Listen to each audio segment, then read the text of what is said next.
Hello বন্ধুরা, তো আজকে দেখুন আমাদের এঁচোড় চিংড়ি রেসিপি।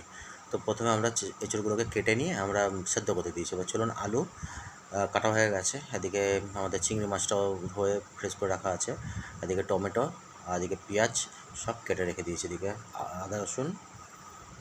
চলুন প্রথমে আমরা চিংড়িটাকে ভেজে নিচ্ছি। চিংড়ি মাছটাকে ভালো করে একটু ভেজে তুলে নিয়ে এদিকে আমরা পেস্টটা করতে দেবো আদা রসুনের।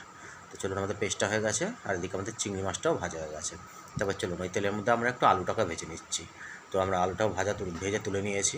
তারপর ওই একটুখানি কড়ার মধ্যে তেল দিয়ে আমরা পেঁয়াজটাকে ভেজে নিয়ে আদা রসুনটাকে দিয়ে এবার হলুদ গুঁড়ো, লঙ্কা গুঁড়ো, জিরে গুঁড়ো আর ধনে গুঁড়ো আর পরিমাণ মতো একটু নুন দিয়ে আমরা ভালো মতো করে কষিয়ে ওপর থেকে আমরা টমেটো কাটাগুলোকে দিয়ে দেবো।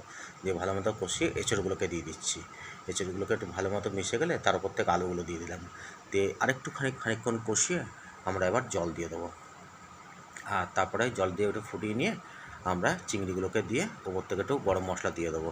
তো এরকমভাবে তৈরি করে আর লাস্টে আমরা একটু ধনেপাতা দিয়ে দেবো।